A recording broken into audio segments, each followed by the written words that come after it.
Assalamualaikum warahmatullahi wabarakatuh. Jumpa lagi dengan kita di Tiga Lelaki, channel inspirasi dan informasi. Jangan lupa like, subscribe, dan share channel YouTube kami, Tiga Lelaki.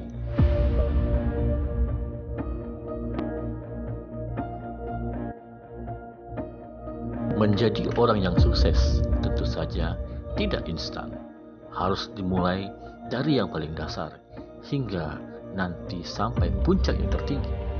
Tentunya untuk mencapai dari bawah ke puncak yang tertinggi tidaklah mudah, penuh dengan liku-liku, penuh dengan cobaan, dan penuh dengan tantangan. Sahabat Tiga Lelaki, kali ini saya mewawancarai eksklusif Bapak Jumadi Esos. Beliau adalah sekretaris daerah yang memulai karirnya dari seorang staf PNS dan kini menjabat sebagai sekretaris daerah Kabupaten Ogan Komering Timur, Provinsi Sumatera Selatan. Simak wawancaranya. Bapak dulu kuliah di IPDN ya Pak? Bukan, aku kuliah di APDN Palembang. Sebelum digabung dulu kan APDN ini di setiap provinsi ada. Tahun berapa tuh Pak masuk? Dari masuk tahun 86, selesai 89. Petugas pertama di Kecamatan Martapura. Masih Oku waktu itu? Iya, masih Oku. Kecamatan Martapura, ada sekitar 8 bulan, pindah ke Batu Raja dan lama di Dinas Pariwisata. Kebetulan awalnya saya di PKI kan, berapa tahun, 2004-2006, sekitar 2,5 tahun. Setelah itu atas dorongan beliau juga, karena saya alumni APDN kan, atas dorongan beliau dengan Pak Haji Asti Predi almarhum, karena pada saat itu Herman Deru selaku bupati tidak terlalu kenal dengan saya kan. Lagi saya orangnya low profile kan, tidak terlalu menjadikan diri. Jadi posisi itu saya termasuk orang yang di belakang layar biasanya kan. Nah, atas dorongan Pak Khalil Mawardi dan Pak Haji Asti Predi dengan Pak Herman Deru selaku Bupati pada saat itu, saya di Agustus 2008 dipercaya oleh Pak Herman Deru selaku Bupati untuk memiliki jabatan camat di daerah yang paling tertinggal dalam infrastruktur, bukan ekonomi ya, yang paling tertinggal di dalam infrastruktur, yaitu Kecamatan Semedang Timur, daerah perbatasan dengan Ogan Komering Ilir.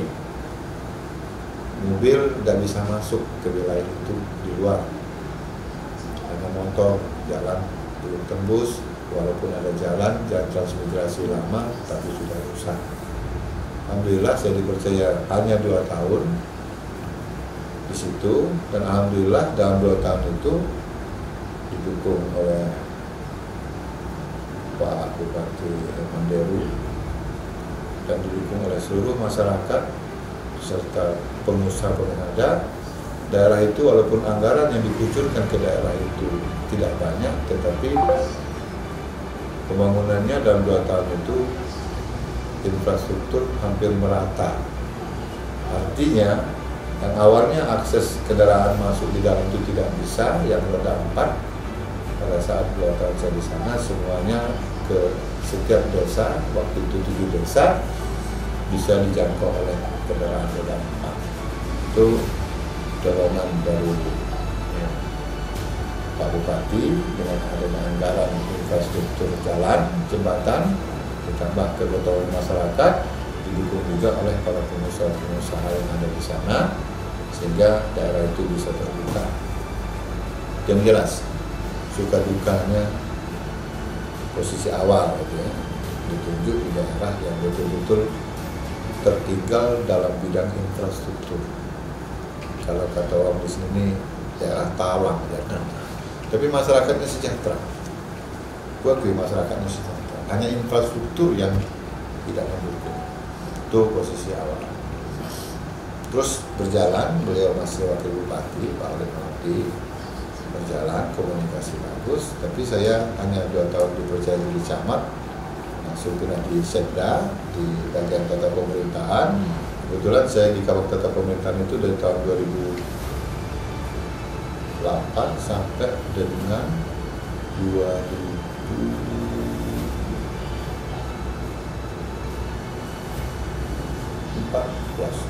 6 tahun. Baru setelah itu dipercaya jadi asisten 1 sampai 2015, akhir masa jabatan Pak Herman Deru jadi asisten 1. Waktu zamannya Pak Richard dipercaya jadi inspektur daerah. Selesai Pak Richard masuk oleh Mawati jadi bupati, dipercaya jadi kepala BPKAD. Dari situ Pak Oleh Mawati juga mempercayai saya, memberikan mandat untuk menduduki jabatan sekda. Saya juga bingung menawari jabatan sekda ini karena dari awal saya tahu bahwa saya tidak ingin jabatan-jabatan tinggi karena takut sulit mengemban. Bukti saya tidak ingin, saya hanya sampai di S1, tidak sampai S2, S3 pendidikan. Karena bukan karena saya tidak mampu secara pemikiran atau otak atau juga finansial, tetapi saya takut kalau terlalu banyak titel biasanya identik dengan keinginan untuk jabatan tinggi. Kalau ini tidak, saya takut dengan jabatan tinggi karena takut tidak bisa melakukan amanah. Tapi karena mungkin garis tangan atas kepercayaan apa-apa ya bisa duduk di sini, saya tetap harus amanah. Apapun bentuk saya mendukung apa kebijakan beliau Pak Bupati, karena apapun itu semuanya untuk kepentingan masyarakat luas. Pak, saya pengen tahu Pak, apa prinsip hidup Bapak dari mulai start sampai sekarang jadi sekda puncak tertinggi, apa resepnya untuk sukses seperti itu? Mungkin bisa jadi contoh untuk yang lain juga Pak. Sebenarnya sederhana Pak Ekalah. Aku magang sebaik-baik usaha adalah pekerjaan yang dilakukan tangan sendiri. Itu maknanya seperti ini. Apapun yang dihadapi itu, jangan sampai kita setengah hati maknanya. Jadi prinsip saya, sebaik-baik usaha adalah pekerjaan yang dilakukan oleh tangan sendiri. Maknanya itu yang panjang, bahwa apapun yang dipegang, nah sesuai dengan pendidikan atau tidak, tapi fokus, serius, ikhlas. Aku tidak bisa meninggalkan ikhlas. Jadi ikhlas itu kunci kalau bagi aku untuk menenteramkan hati. Nak dapat, nak idah, nak lemah, nak idah, nak ini, nak idah, tetap ikhlas. Karena itulah yang diamanahkan. Jadi aku tetap fokus, serius, ikhlas, ditambah sabar. Ya. Pak, Bapak kan sebagai pimpinan ASN Seoku Timur nih. Apa pesan Bapak terhadap ASN Seoku Timur ini sebagai sekda Pak? Sederhana, satu, laksanakan tugas yang diemban pada saat sekarang. Sebaik-baiknya, seikhlas-ikhlasnya, jangan mikir kiri kanan. Ya, itu pesan saya. Yang kedua, apapun itu, yang penting selalu bertanyalah kepada diri kita, apa sih yang kita perlu buat untuk Timur? Bertanyalah. Paling tidak kita tidak merusak tatanan, paling tidak. Tapi selalu bertanya, apa sih yang sudah kita buat untuk Oku Timur? Kecilkan lagi untuk kantor ini nanti. Selalulah bertanya seperti itu, sehingga kita bisa menyadari bahwa kita ini masih banyak yang belum dilakukan. Kalau itu jadi pemicu untuk semangat kerja. Ini yang susah kadang-kadang. Yang susahnya kadang-kadang apa? Mama no caro, nak nyari loka, nah kaget dulu. Rezeki itu sudah dari sono, sebelum lahir sudah ditentukan. Walaupun berjuang habis-habisan sampai keringat darah, kalau rezeki itu cuma ini, tidak bisa. Berbuatlah, bekerjalah sebaik-baiknya. Rezeki itu Tuhan yang ngatur. Itu, tapi tetap keramahan. Apa yang tidak ada mindset negatif terhadap kiri kanan, suzon ini suzon itu dihilangkan, karena itu memicu penyakit. Harus positive thinking dengan ruang tengah.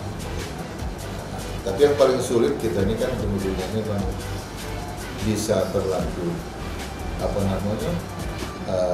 bisa bersikap sabar dan berbuat dalam konteks ikhlas. Sulit, yakinlah. Tapi ini harus dibiasakan. Kalau kita biasa ikhlas tidak terbebani.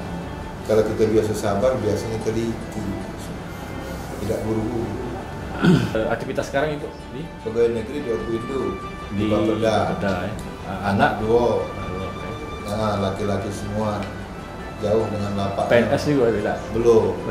Suka bagi latihan pegawai di Bank Sosial, suka lagi baru selesai dan lagi tes juga, lagi nyari kerja.